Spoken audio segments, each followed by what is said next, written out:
Hey everybody, my name is MetalMusicMan. And I'm Professor Lex. And this is episode 19. 19. I knew that one. Of the Metal and Lex podcast. I was in our Spotify earlier in a non-masturbatory way, yeah. Yeah, we had a weird issue with Spotify. So weird technical... glitch in the Matrix. I don't even know if I'd say it's a glitch in Spotify so much as it is just a weird thing that they do. So there was an issue with the original episode 18 that I uploaded, which, if you remember, we were playing games, and it like got, whenever I exported it, something weird happened, and it cut off the end of it. So then I went, oh, okay, that's weird. And I re-uploaded it. But apparently, unlike every other podcast service known to man, including Google and iTunes, Spotify does not serve the file directly from your web host. So I just upload these to my website, which actually is metalmusicman.com, but I changed it to hypedragon.net, and it's a whole thing. Anyway, it just serves it from a website. Okay, so I upload it to the website, which I own and run. It's the same thing that runs Ultimate Frame Data. I just put it on the web server, and I give it that link. And when you listen on Google or iTunes or pretty much any podcast service at all, it actually does serve from that website, which I didn't expect when I first started doing this. I expected podcasts to work like YouTube, where you upload a file and YouTube hosts it for you. But they don't. You just give them an RSS feed and they pull straight. So like when I'm listening to Star Talk Radio with Neil deGrasse Tyson, it's pulling from whatever server they have it on. It's not pulling from Google or iTunes. Anyway, long story short, Spotify, for reasons that I don't understand, apparently doesn't do that. Spotify works like YouTube, even though it's the same submission process, which is what's really weird.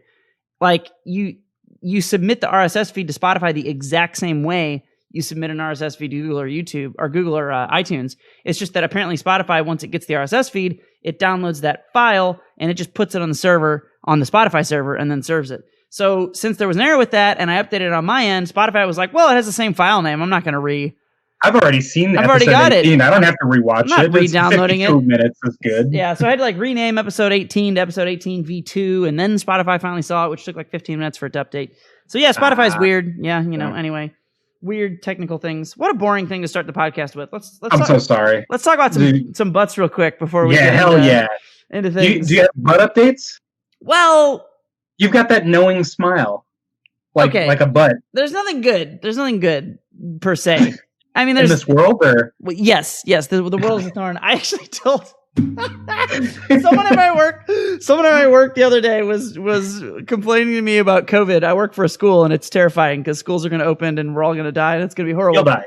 Yeah. And they were saying like, oh my God, this is just so bad. And they were basically trying to get me, it felt like they were trying to get me to like, I don't know if they want to be like join a mutineers squad or what, but it was like, they were like, oh, this is bullshit. There's not enough, provisions and blah, blah, blah. And I was like, look, we need more PPE. We need, I was like, look, I'm a nihilist. We're all going to die.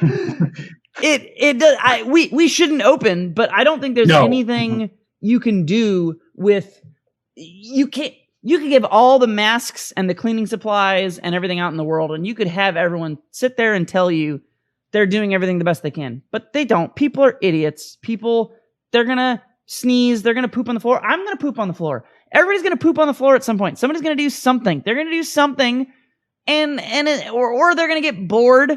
They're going to get bored, or they're going to get forgetful, and they're not going to wear their mask, and they're going to give each other a hug or handshake.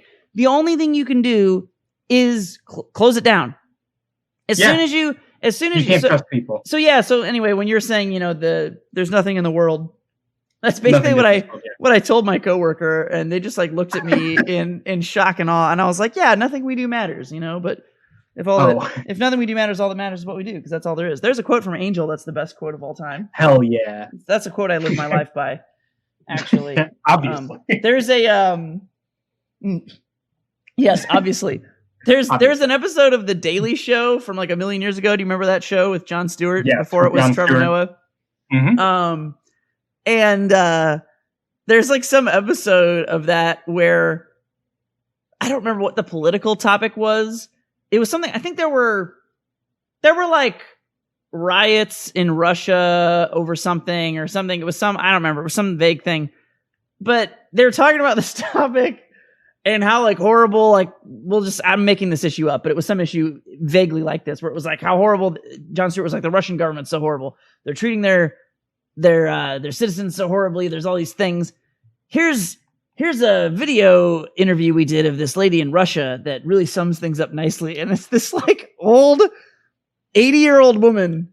I'm going to butcher her Russian accent now. Are you ready? Oh, and she's just like, she shows up. Yeah. Well, yeah, it's okay. I'm not doing Russian face.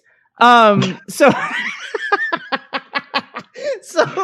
she shows up and she's just like, there's this show I watch in America called Angel. Have you seen? And she's talking to this, it's this like newscaster. She's like, no, I don't know what you're talking about. And she's just like, if nothing you do matters, then all that matters is what do, because all is. It is best show. I live my life by this. And I was like, that woman is my spirit animal. And it turns out I'm going to find her and marry her.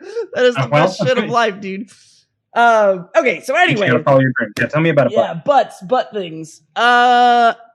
Okay, so I've been Snapchat celibate for several months now. I uninstalled Snapchat. I got. Wow. I don't know. You turned your back on it. You renounced your Snapchat. I haven't renounced it, but it just. It's like you might have. Just a little bit of renouncement. It's a break. It just got. Okay, I'm not gonna lie. The one chick who I like did some things and we shared some lewds and she seemed cool and I was like, yeah, I have a cool friend who thinks I'm attractive and we'll send each other lewds and it'll be good and then we'll do things. It definitely stung me when she was like, hey, I'm opening a premium Snapchat. You want my OnlyFans? And it was like, again, not that she was opening one, but that she sent me a mass message that clearly went to like 50 other dudes. Because it really just didn't feel like that was what we had up to that point. Yeah, so when I deserved at least a personalized invitation to a premium Snapchat.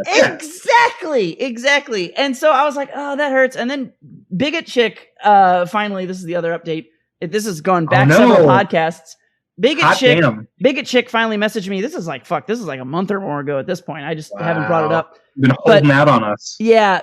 Well, we haven't had a lot of butt talk on the last couple podcasts. Oh, we kept talking about serious shit. Yeah, to be fair, I haven't had that. I haven't had anything really since then, so it doesn't matter. But Bigot Chick messaged me and was like, oh, I'm gonna disconnect with you. I don't want a pen pal because she kept asking me to like fuck her or something, and I kept being like, I'm pretty sure you're gonna murder me. I don't want to do this. And so when she said that, I was like, yes, you're free. So I'm free. I didn't have to, because I was pretty worried if I told this chick that I didn't want to like talk to her or like something, she was gonna freak out and murder me. Yeah, she was gonna murder me. So you're a small boy. It's all for the best. So the actual current update, which I think I've mentioned briefly at some point, is that at the end of one of them, I'm not sending lewds or doing anything, but this girl seems really cool. I might actually like her. Okay. So that girl. So it's still her. Hocus Pocus? Yeah, Hocus Pocus. We'll call her Hocus Pocus. Yeah, she's really cool. I think I actually like her. But what's weird about her is that, well, it's weird and good. She's very like robotic, much more like blunt and to the point about certain things than most women in general that I've known, and most especially women on social dating apps. Because they're putting themselves out there by the virtue of being. Yeah, so she'll just say stuff sometimes that's like which it's very endearing to me. But it's hard to navigate because of COVID. So had I already gone on like a real life date with this girl, it would be the easiest thing in the world, because I'd be like, oh, she's like weird and robotic, and I like that because I don't like small talk either, right? But because we've only done video e-date things because COVID, I am stuck in the purgatory of being a human being with a penis on a dating app. And therefore I have to keep making small talk because you're the aggressor. Because she's an attractive, desirable, cool person who I want to talk to, and I don't want to bother her with small talk because I also hate small talk. I can see her hating small talk, and I'm like, I also like that. But also, I feel like I need small talk. You lose your in. Yes. Yeah. So my update, we talked for like 2 hours on our first like video date thing, which is a pretty good start. Most things don't go on for a particularly long time if they're not going well. And and then we chatted some more after that. She seems pretty cool.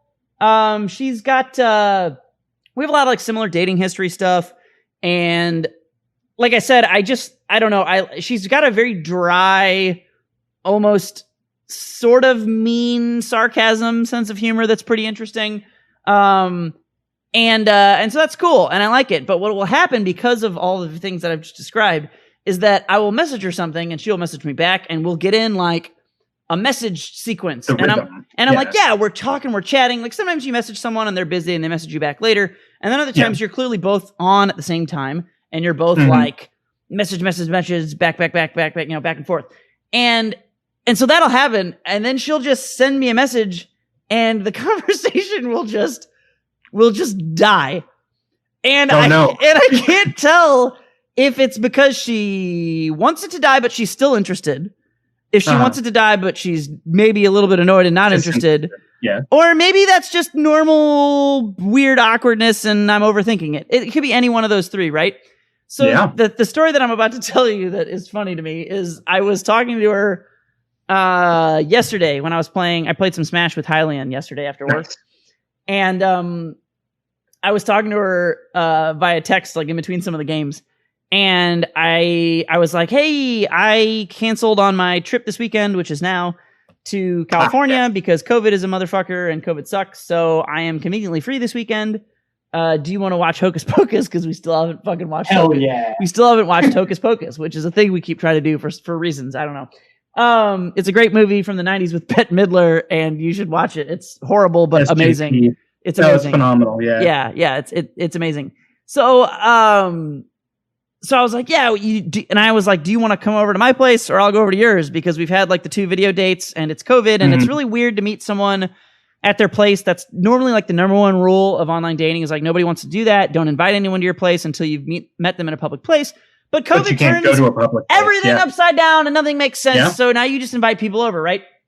So I did that and I was like, this is good. Like she'll probably want to do something. And if she doesn't, then I'll know at this point that she's maybe not interested.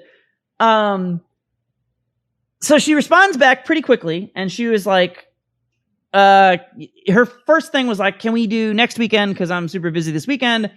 So, you know, she's not free, but then she immediately suggested next weekend, and then also said like all the things she was doing this weekend. She was like, I'm doing this, and this, and this, and this, and this is why I'm busy. I'm like, okay, if she was trying to like blow me off, she probably would have been way less detailed and whatever. So that's good. So now here's where this chick throws me curveballs with the way that she texts, because she said one of the things she was doing was getting a tattoo. Okay. And she was like, so I'm going to be limping all day, like Sunday while I do something. And I'm like, oh, you're getting like a big ass tattoo. That's cool. So I was like, yeah, that's fine. No problem. Next weekend's good. Let me know. We'll definitely do it. Right. And then I was like, well, I should make some shitty small talk. As long as you're here, you should do because we're here. I should try to keep a little bit of a conversation going. So I'm like, oh, cool. Like, good luck with the limping of the tattoo. But, you know, like, what kind of tattoo is it? What are you getting done? And it's shitty small talk. I hate shitty small talk too. Yeah. I hate it too.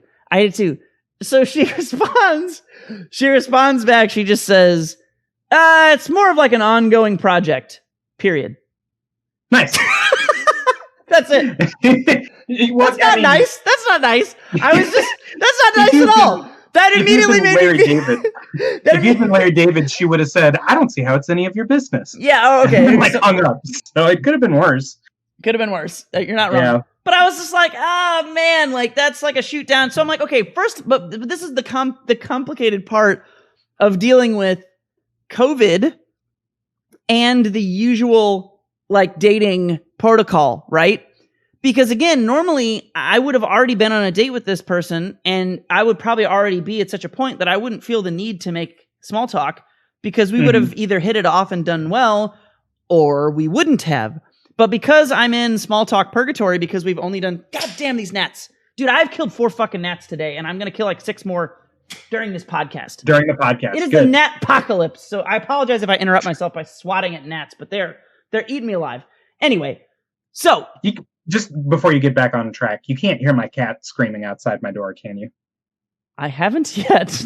Okay, good. Now I'm going to listen for it. He's just meowing. He's just going, huh? He's mad because I closed the door. Oh, what a jerk. What a jerk you are. He doesn't have thumbs. Bastard. So, okay. So I get this message. I'm stuck in purgatory, and this is the problem. Is like I need to continue the small talk, and I'm paranoid about it, both because I don't like it, and I know it is too much small talk. I know I'm already I should be making moves, right? I know that already. But then also I'm paranoid about it because I can tell she doesn't like small talk, and that makes me like her more. Which makes you want to do more small talk. You've got a negative feedback loop. Yeah. Exactly. So I look at this message, and I'm talking to Jordan while we're playing Smash, and I look at it for probably 5 minutes. The game is paused. We're in the middle of a set. We're schmooving on each other. And I'm just like, I need to respond to this. And then I'm like, I don't know what to say. I don't know what to say. And eventually I was just like, I'm not going to respond to this. It feels like, it feels like I don't want to play games. I hate playing games. I hate that. I hate playing games. Choosing not to engage is also playing a game. It's all a game no matter what. So sure. It's a game. So you're just going to be unhappy. Well, but there's nothing you can do. It wasn't like a fuck you, but it was kind of like, I don't really have anything to say to this. I don't want to leave the conversation on another weird small talk cliffhanger of irrelevancy, right? I was like, if she wanted to talk about the tattoo, she probably would have said more about the tattoo. And I'm just going to assume for the best, and just that she, as she has indicated to me thus far, does not like small talk, and that this does not indicate that she isn't interested in me. And that, you might be thinking, is presumptuously optimistic. And you could be right.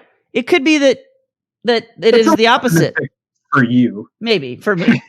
So, I'm happy to report that today I got a text from her that said, and I didn't say anything. She just responded to me at some point today. She was like, after she sent me, it's a work in progress, and then never said anything. And I never said anything. She sent me a message that was like, I forget the exact gist of it, but it was like, oh, it's really intricate. I would send you a picture, but it's much better to see it in person. Winky face. Boom! We're back in the game. Winky face. Yeah. We're back in the game. You got the winky face. I got the winky face. That's the guarantee. It's suggestive that the tattoo might be in a place. It's vaguely sexual without being overtly sexual. Maybe it's in the bikini zone. I said something to the effect of, yes, I would like to witness it or something, with a cheesy smile. Let me perceive. Yeah, you said some weird shit.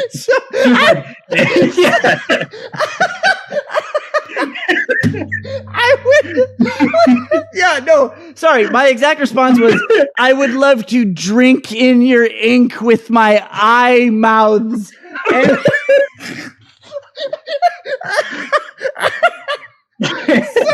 So anyway, I'm sorry, I don't have your phone tapped. Don't worry. Oh my god. So anyway, I'm gonna clip a hangnail real quick. Don't mind me. Boom.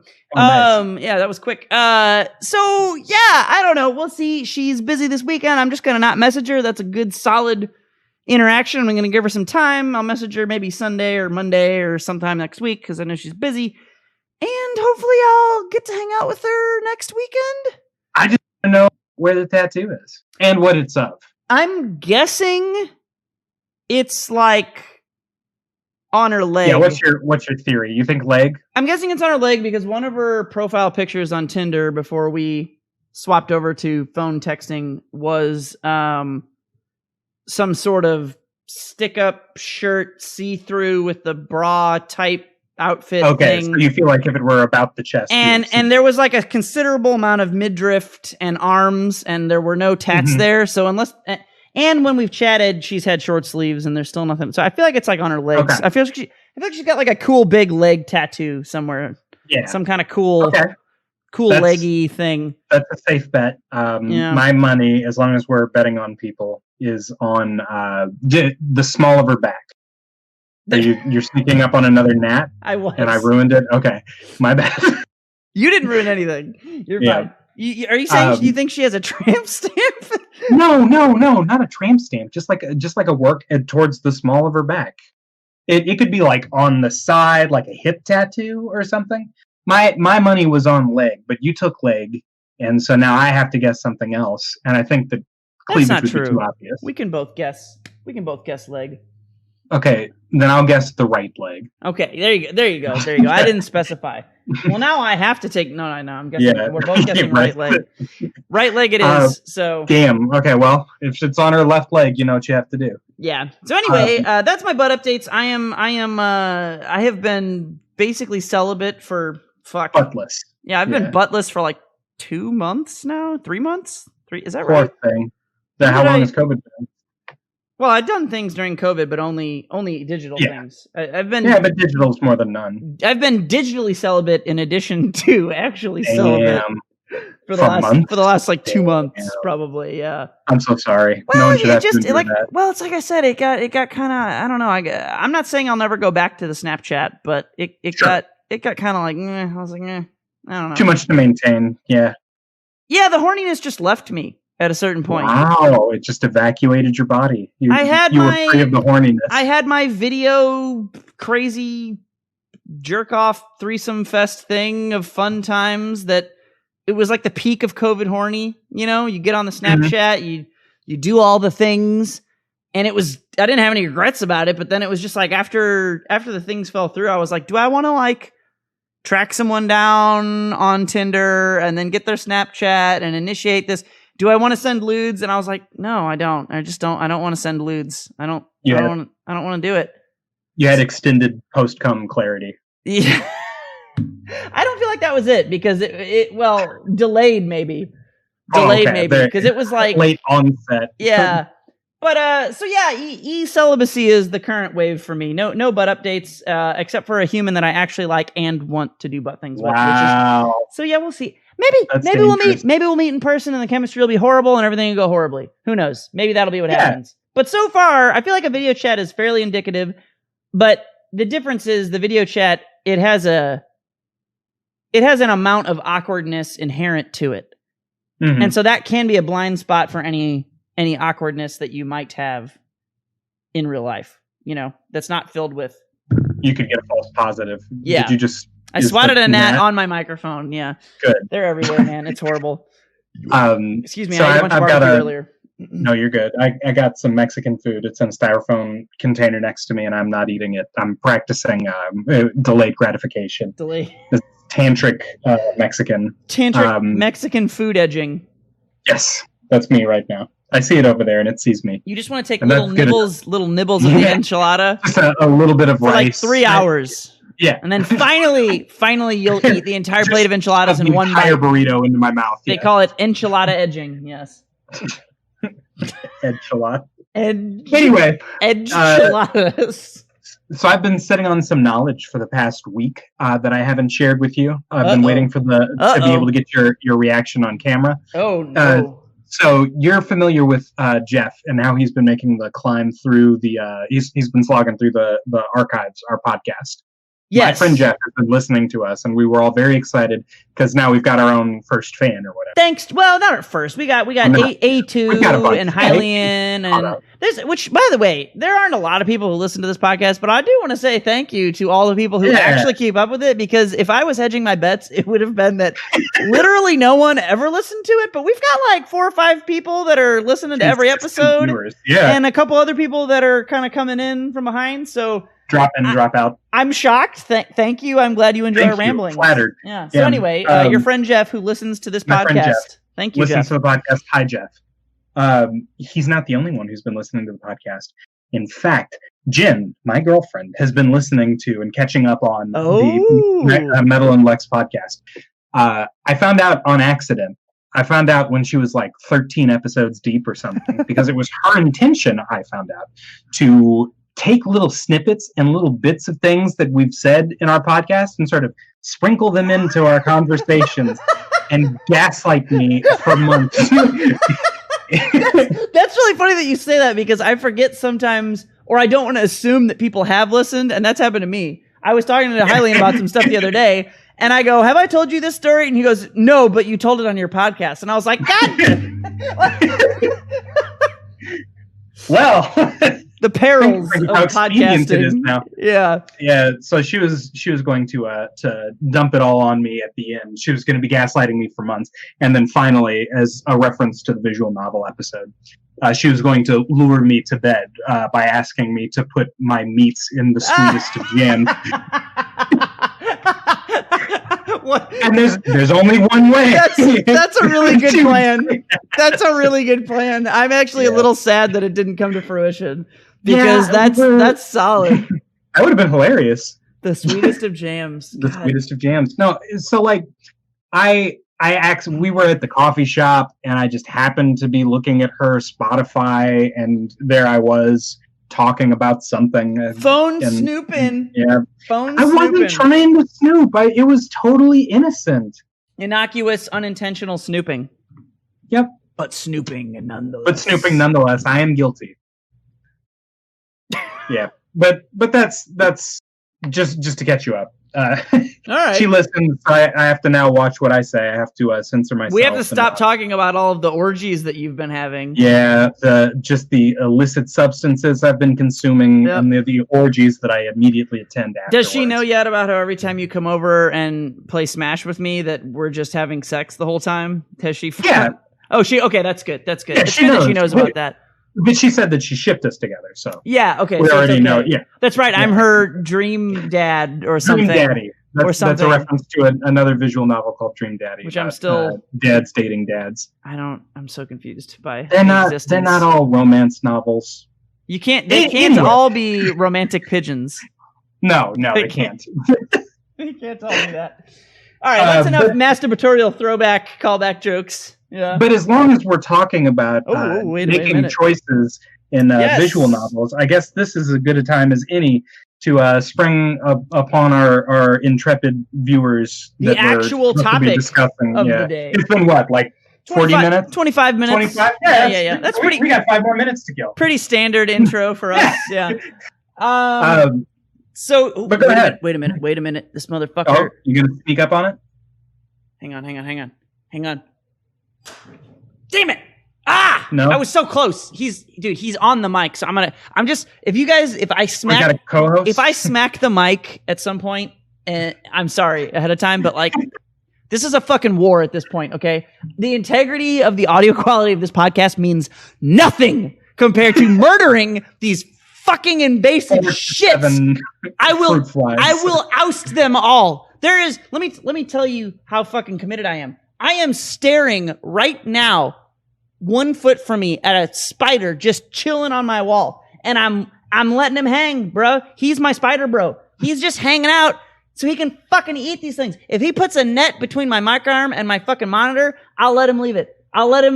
You're just going to let him post it up there? You can catch more flies with a spider's web than honey, as I think the saying. I believe that's the expression. I made a similar pact like that in my old apartment. There was this big-ass spider who made like a net like right in front of the front door. And I was like, you know what, man? Go for it. And then she said, excuse me, I am not a man.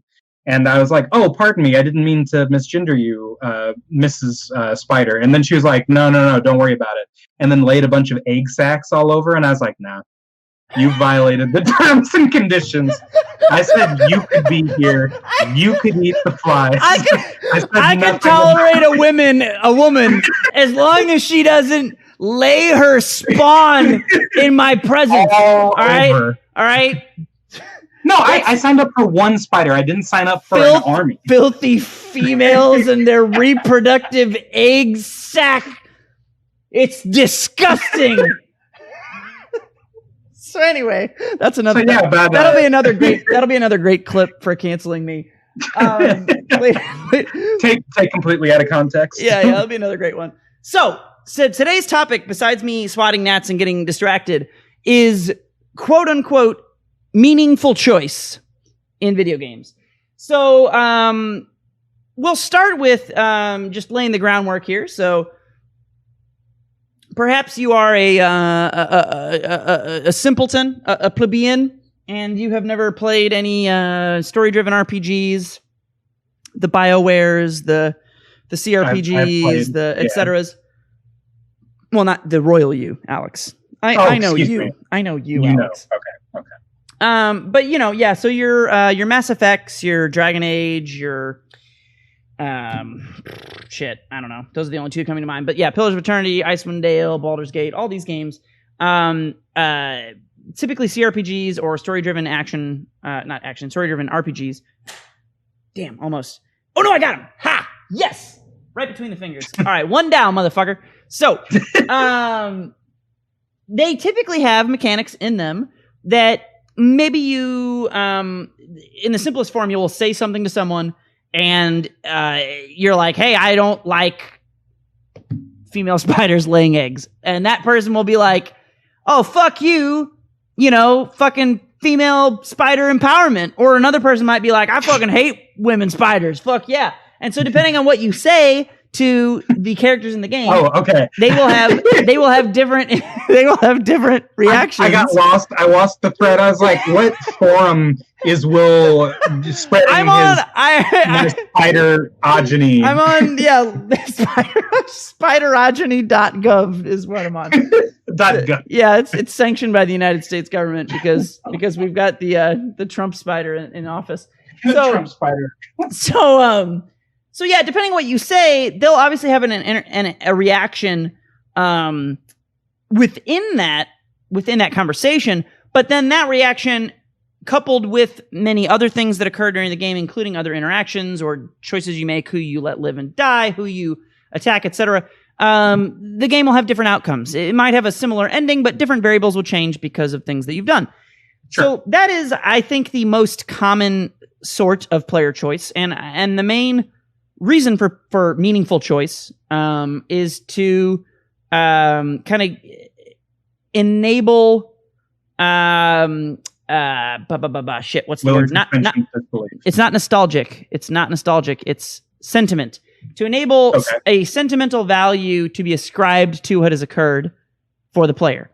Because if you have made this decision and you have caused this, we all know, oh my God, I got another one. Fuck yeah, 2 down. How many that's 2. Bing, bing, bing. 2. All right. So, I just smushed that one with my finger. I didn't even need to clap it. So, depending on the game that you've played, you may like the story, but if you've got some extra element of a choice that you've made, that's going to obviously make you more invested. It's going to hit harder. Kind of like when you're listening to a song and a particular lyric feels like it's really about you. You might find out later on that it's actually about something totally different, but that connection works. So where I want to kind of drive into this, though, is actually a slight offshoot from here, and it's actually in the new World of Warcraft expansion because it's still COVID time, and that's all I do. So there is quote-unquote meaningful choice being added to the new World of Warcraft expansion, and I think what I want to discuss here is the difference between meaningful choice as a story element and meaningful choice as a gameplay element.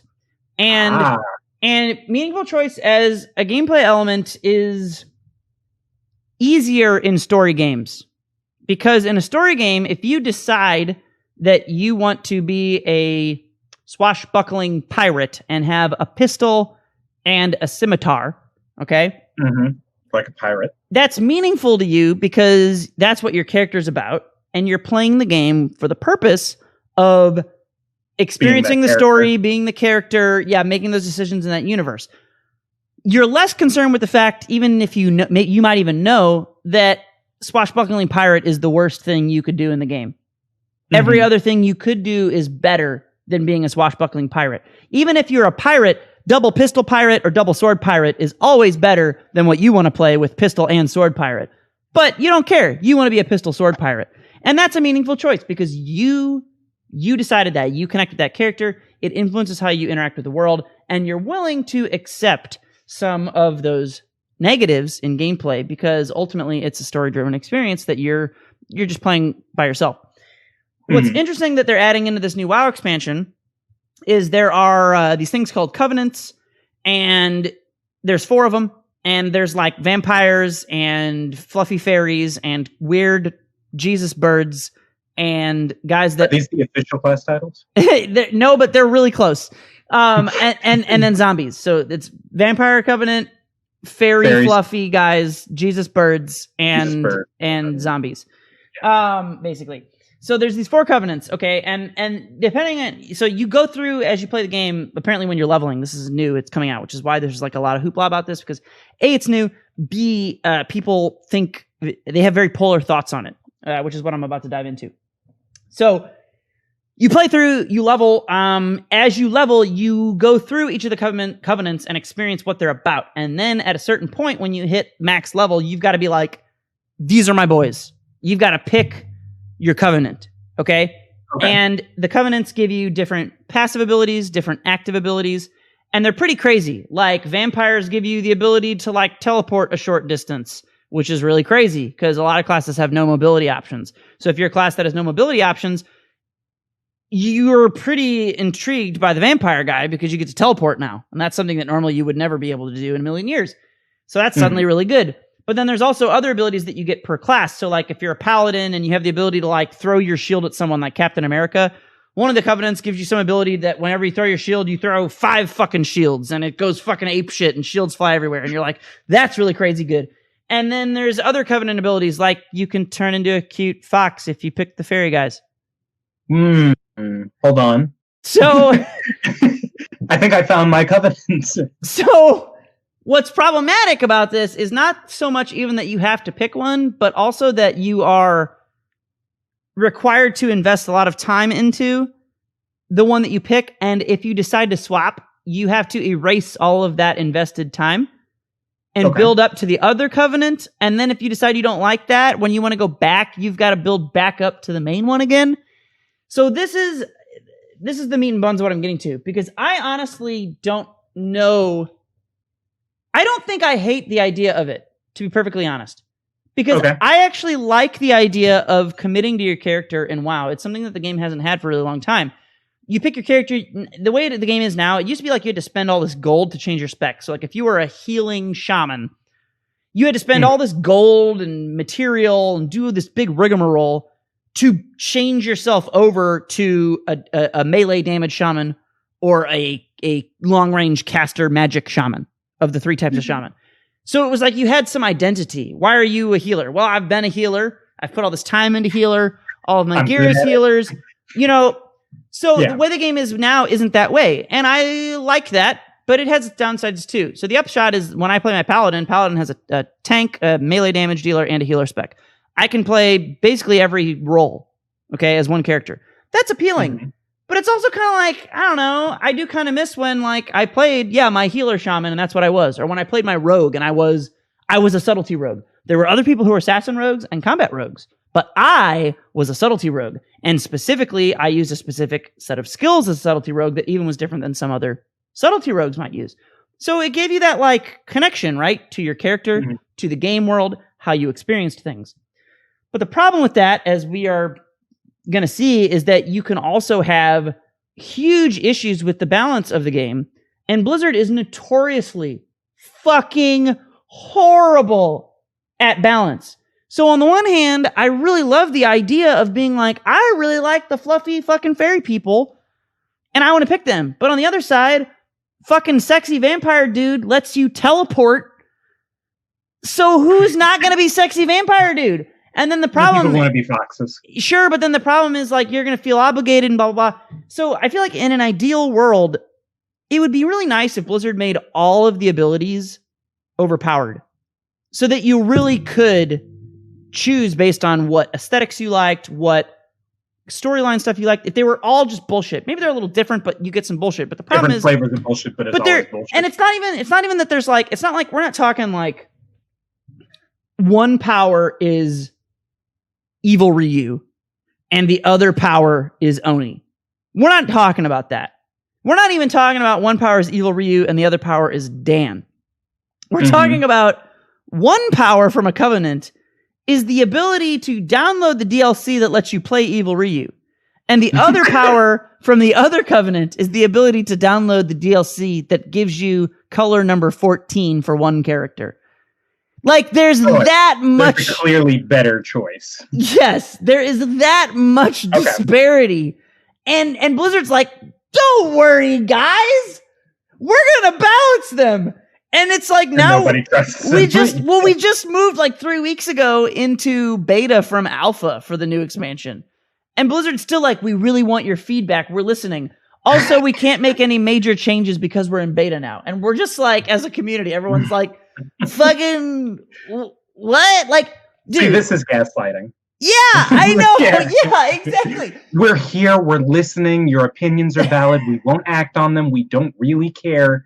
Don't talk to us. Yeah, and so like the one ability that they give paladins that makes one of their existing abilities hit 5 times once every minute, and you can choose when to do it. It's a cooldown. It's like a minute cooldown. So when you're like the protection paladin who's the tank, he throws a shield like Captain America, is what I was saying before, and that shield bounces 4 times. And it silences, which means they can't cast spells, whatever it hits. Sure. So you throw the shield once, it bounces 4 times and hits 4 targets. Well, when you use this ability, you throw 5 shields and all 5 of them bounce 4 times and hit 4 targets. And you're just like, God damn, that seems amazing. Hell yeah. I can't wait to see these other abilities.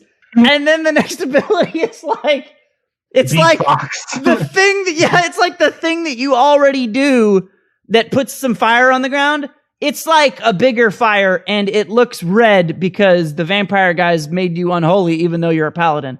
And you're like, all right, but what does it do? And they're like, ooh, spooky red. Red. And you're just like, isn't most fire red? Like, no, it's deeper red. Vampire red. And bigger now. Woo. Like, so it's the difference of an ability that does literally like 1/100th of your damage being empowered in a way that doesn't matter versus an ability that is your best ability already being multiplied by a factor of 5.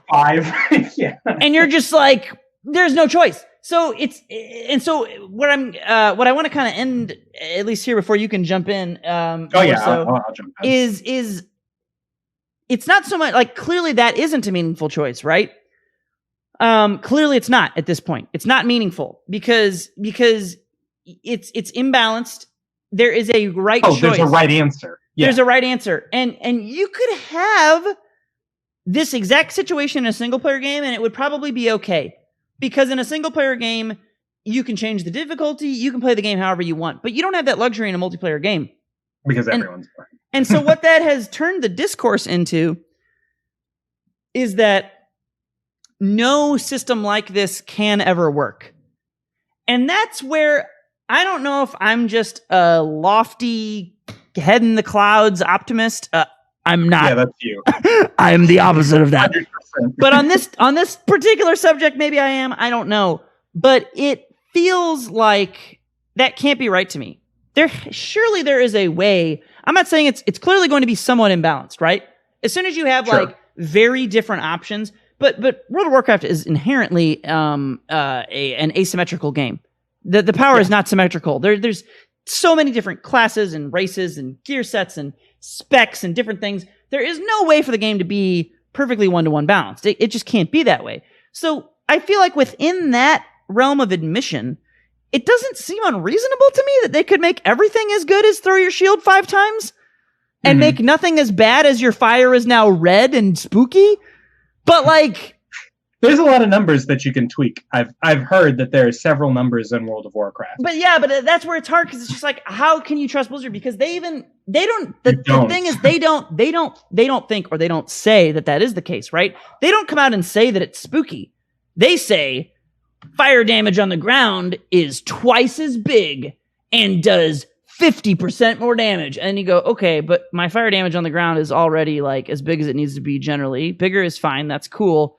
But 50% more damage if it does 2 damage is nothing.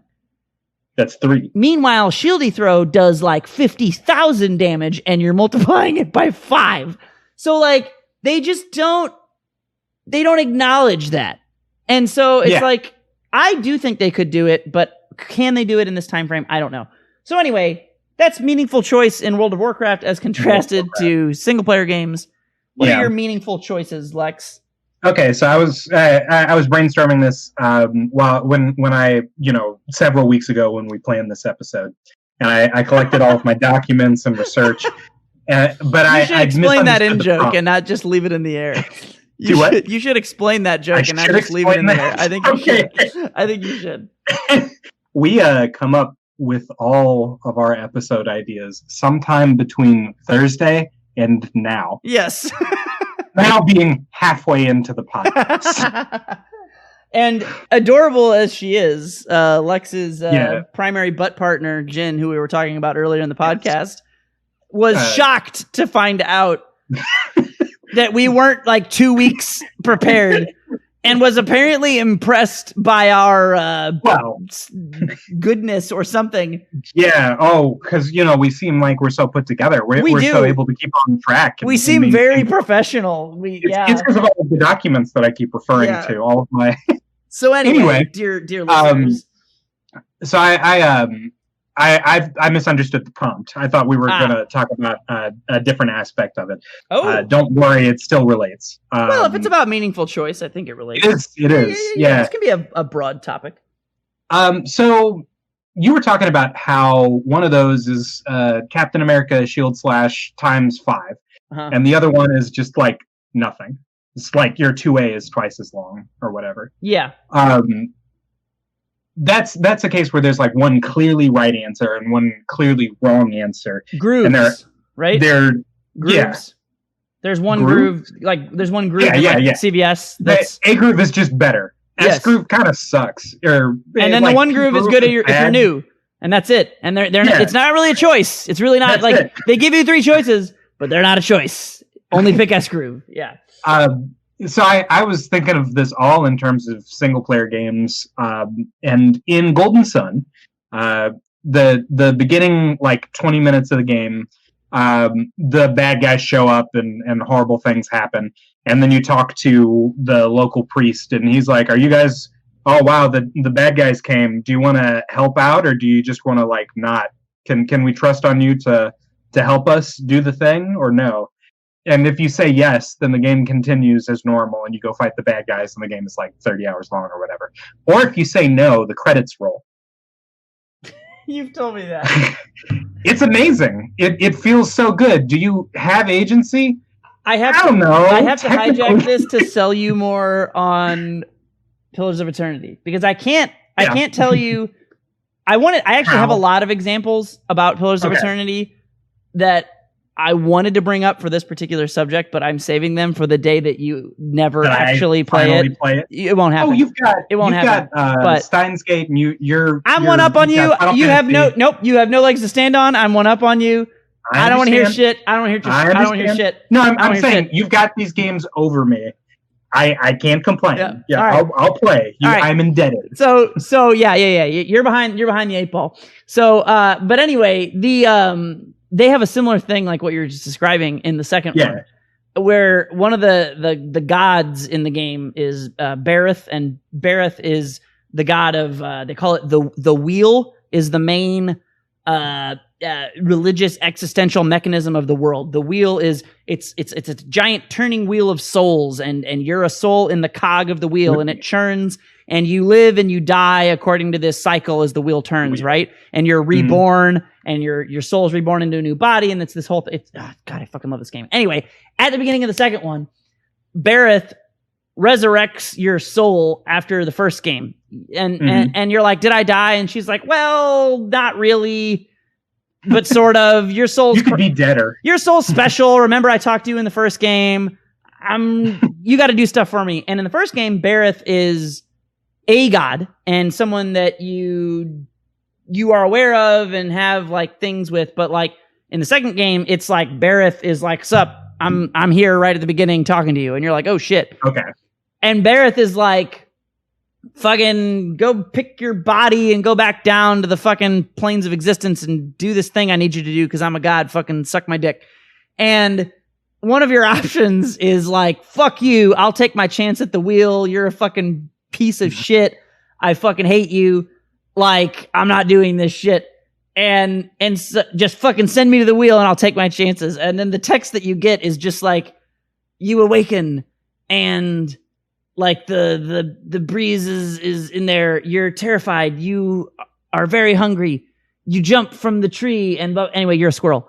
You're a squirrel. Naturally. You're reincarnated into a squirrel, and you just read and you read some text that's you fucking steal some nuts and then a hawk eats you, and then you go back into the wheel and Barrett's like, what's up? What do you want to do? And you're just ready? You're just like, God damn it.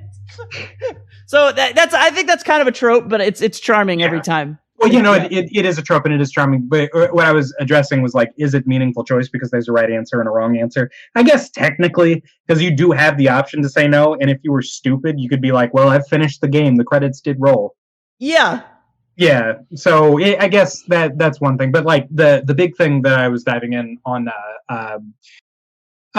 validity of choice and the ability to make decisions. There's two Final Fantasy games that people find themselves on the polar ends of the spectrum with when it comes to what they describe as agency, but of course they're stupid. Okay. Yeah. Don't worry about me. No, you're good. Final just killing doing gnats. Karate moves. Okay. Killing gnats. So Final Fantasy 13 is oft described as a super linear game because all the maps are a straight line. That's fine. That's true. I take no issue with the strictest definition of yes. linear. Final Fantasy 15, on the other hand, is a big open world. The game opens up and you and your friends are pushing a car because you're fixing to start a road trip. And you're supposed to go from point A to point B, but of course, the adventure is how you get there, not just the destination, right? So you can drive here or there or everywhere and do all kinds of weird shit. Professor Lex, with an inability to distinguish one direction from the next, played and completed this game. Yep. I'm so proud of you. It took me years. I'm so proud of you. It took me literal years. For those of you who don't know, if you put a paper bag over Lex's head and spin him around in place, he will actually forget his name, who he is, where he is, how to wipe his own butt. Yep. Yeah. It was frustrating, and I definitely used the map more times, but that's not the thing. You don't have more agency in Final Fantasy 15 than you do in Final Fantasy 13. You don't. You flatly don't. And I think your point is that open world exploration does not equate to agency? Yeah, it doesn't. I agree 1,000%. Oh, thank God. And I agree that people think that does. Let me explain this in a positive way as an analog. I love the Elder Scrolls. They're one of my favorite game series of all time. Morrowind, Oblivion, and Skyrim are fantastic. There is very little agency in those games. Very little. Because ultimately, whether you pick whatever dialogue or not, the way those games are set up, it'll be like, I don't want to kill that guy because I don't think what he did is that bad. And other people are like, you got to kill him. You're the herald of justice and he did a thing and everyone will be mad. And if you say no, the way these games often play out is someone else will kill him. And then they're like, well, it worked out anyway. And you're just like, well, that's not a choice. Yeah. So, and in fact, my favorite quote unquote choice of all time in an Elder Scrolls game is not a choice at all. There's a character named Paarthurnax. Do you know about this guy? No. Paarthurnax. I know nothing of an Elder Scrolls game. Oh, man. Okay, this is one of my favorite quotes of all time that Paarthurnax has. Paarthurnax is a dragon. In Skyrim, you are the Dragonborn. You are a human who is born with a dragon's soul. And dragons are mythical, amazing creatures. I know everyone knows what a dragon is in the context of this game. They're mythical, amazing creatures that haven't existed for millennia or thousands of years or whatever. And that's what a millennium means. So I don't know why it's specified. But anyway, they haven't existed for a long time, okay? People know dragons used to exist. They see like dragon skeletons. They know of these creepy people who live in ruins called dragon priests that do creepy, weird things. But they haven't seen a dragon in forever. So you see dragons, you kill them, you steal their souls, you power yourself up, you do cool dragon things. And eventually, you meet these people who teach you the way of the dragon powers, basically, and you never meet their leader. And they're like, our leader is Paarthurnax, but he is really fucking busy and you can't meet him. And you're like, all right, cool, we'll just keep doing our thing. And spoiler alert, when you meet Paarthurnax, he is on top of a mountain and he is a giant fucking dragon. Okay? And all the dragons that you know are evil. Because the main evil dragon is this dude Alduin. He's a fucking evil piece of shit. Every dragon, he starts resurrecting dragons. They're all fucking evil. They're all evil. It is inherently, implicitly known that dragons are evil. So you meet Paarthurnax. Cool aside, he is voiced by the same guy who voices Mario. Charles Martinet. Or Martinet. Or Charles... Martinet. Martinet, yeah, that's it. not Bartney. Charles Barkley voices Dragon. He's voiced by the same guy who voices Mario, but instead of talking like Mario, he sounds like a dragon. So like you do. And one of the things that happens is when you go up to him, there are these people. There's this faction called the Blades. I won't waste too much time, but in the previous games, they were the faction of protecting the king and all that is generically right, and they uphold the fucking monarchy. And they're good as you could be in this kind of feudally system. You know, they're good. They're the good guys. The Blades people are like, you need to go fucking kill Parthenax because dragons are evil, and we think he's full of shit, and he's a piece of shit. And so you, as the Elder Scrolls player, are like, man, I don't know. Parthenax has said some pretty baller things. He's like my grandpa. He seems very wise. He seems to understand all of the things that are going on with the dragons. He wants to help all the human people, and he just seems so smart and good and cool. And they're like, nah, he's fucking evil. Here's like some reasons. And you're like, man, fuck this. But all right, I'm going to go talk to Parthenax. We're going to see what happens, right? You go talk to Parthenax. Parthenax is so wise. He's like, sup, it looks like you're going to try and kill me probably. I can tell. And you're like, Parthenax, you wise piece of shit. And Parthenax he pulls a fucking Dragonheart Sean Connery moment, right? He just fucking sits back and he lifts his fucking breastplate up or whatever. You know, he's like, look, if you're gonna fucking kill me, just fucking kill me. But before you do, let me ask you a question. Is it better to be born good or overcome one's evil nature with great effort? And then you're just like, damn, Parthenax. Hell yeah, you're the shit. And anyway, if you've ever killed Parthenax, I fucking hate you.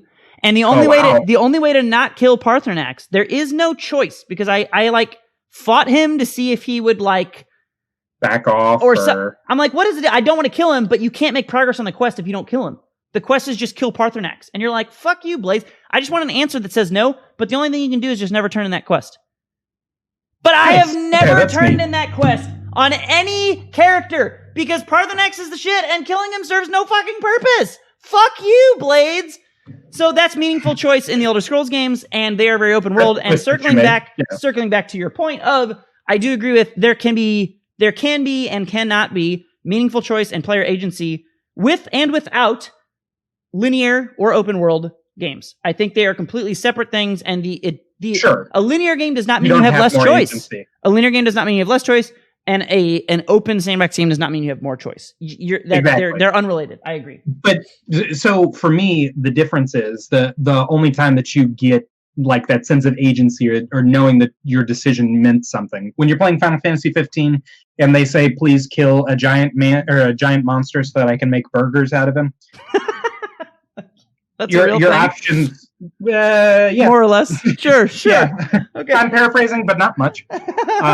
There's a quest giver at a diner, and he says, "Oh, please go find a thing and kill it for me, and I will make it into a burger or some other manner of food." That sounds like a wild quest to me. Yeah. Well, your only choice there is either to do the thing or to not do the thing. You didn't make a choice, you just participated in it or didn't.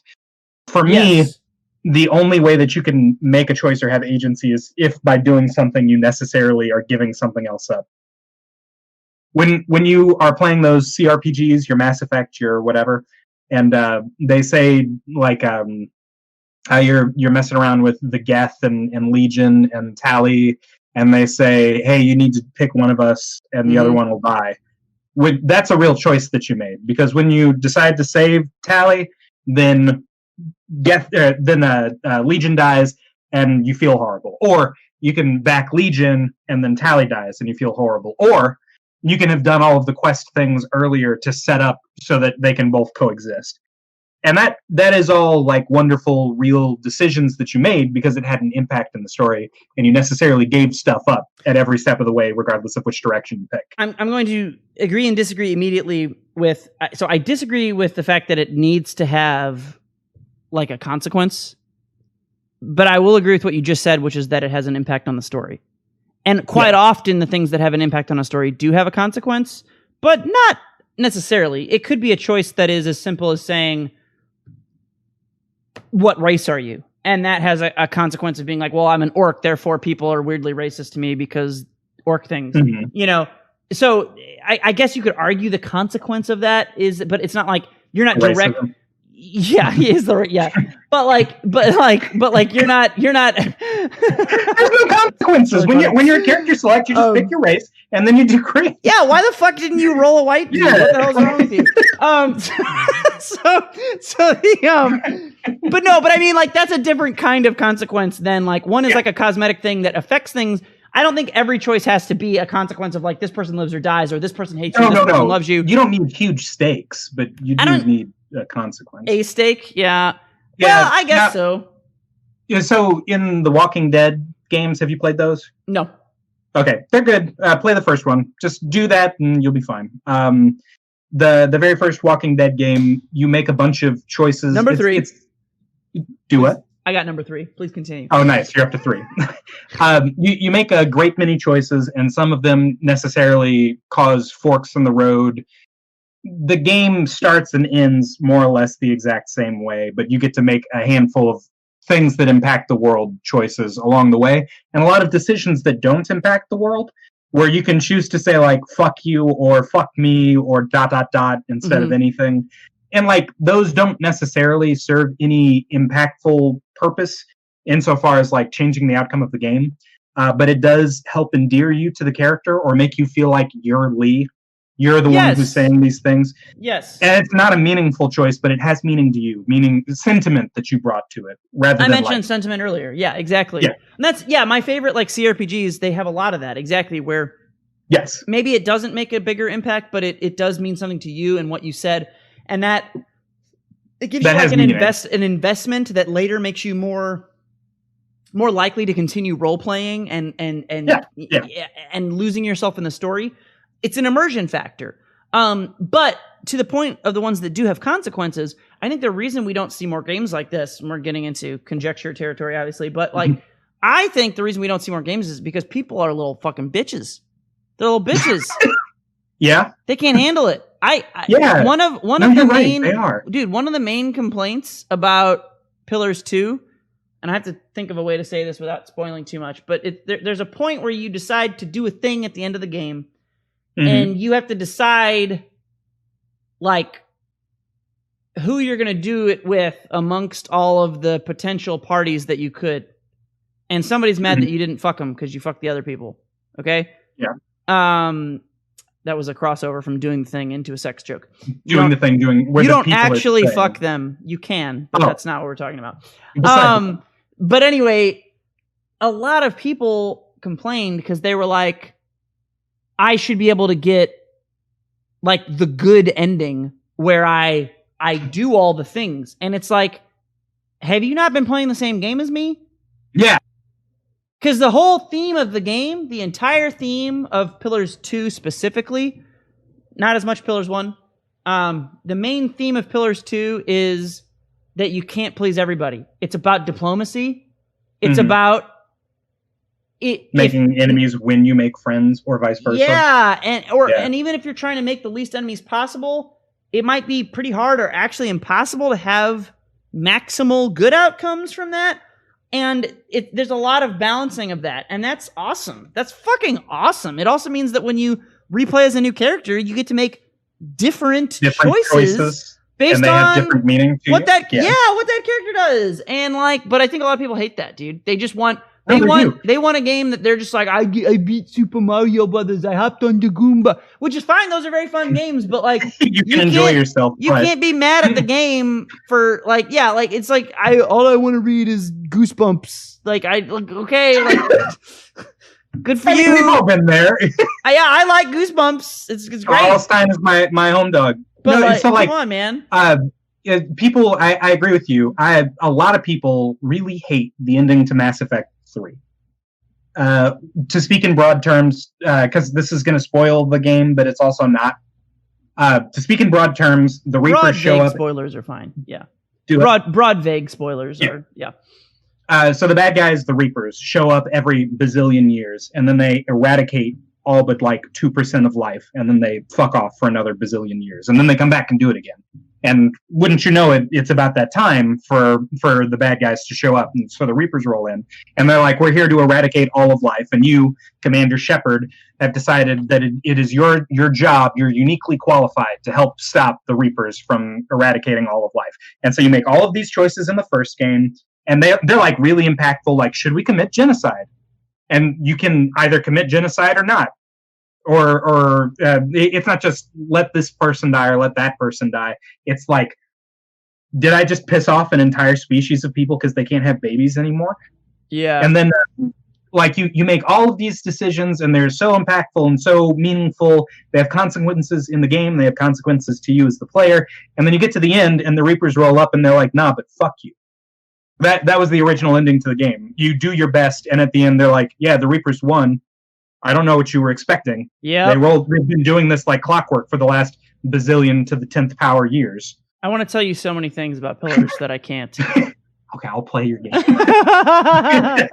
Yeah, that's cool. But like they show up, and the original ending of the game was that the Reapers just more or less win. This is broad terms. I'm not actually spoiling the game. If you played the game for any amount of time, you would get that that's where it was going. People were like, mad. I'm vaguely aware of that as someone who hasn't played that. Yeah.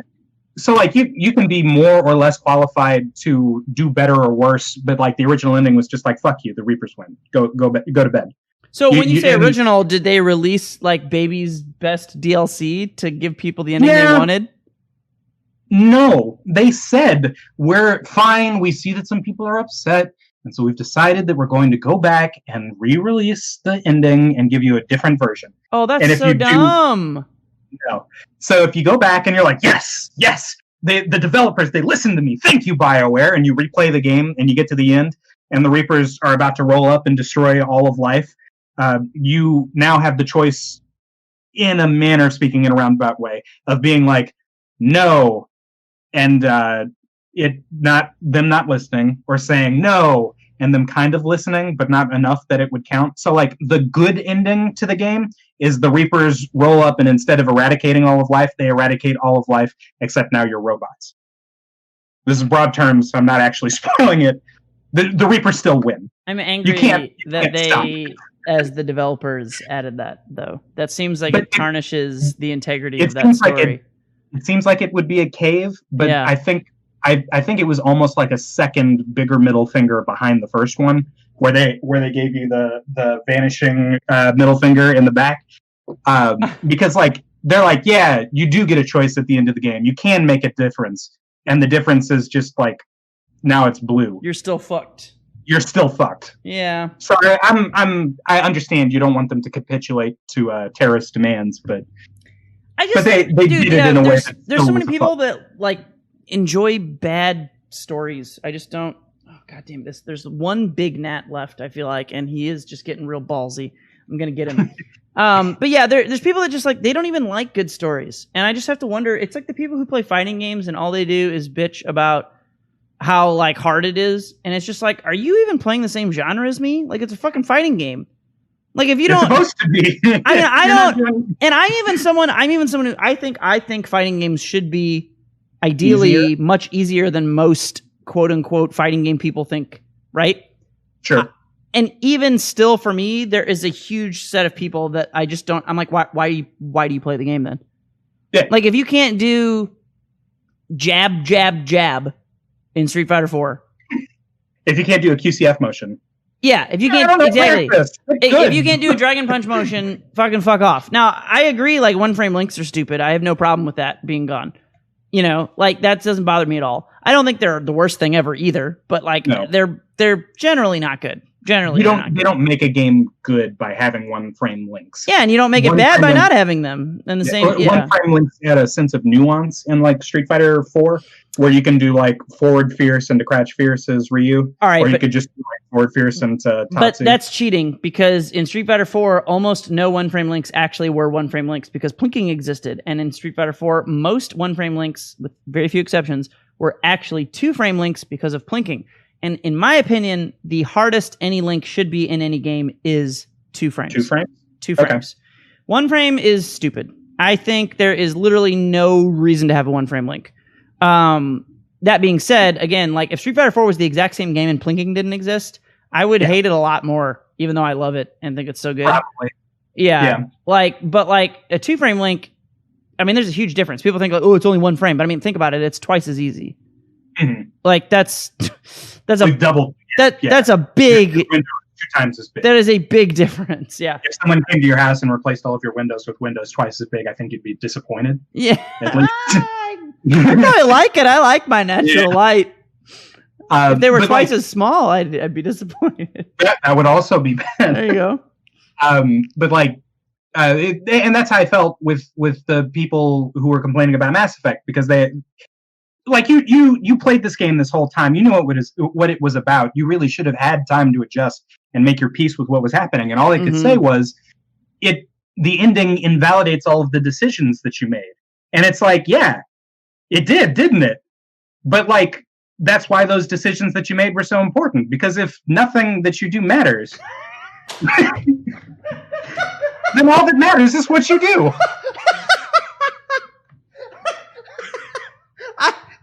I don't know how I did not see that coming. Okay. But I didn't, and you are a genius. Thank you. That's what you pay me for. That's the podcast, guys. There's nothing better to end on than that. You beautiful genius, Professor Lex.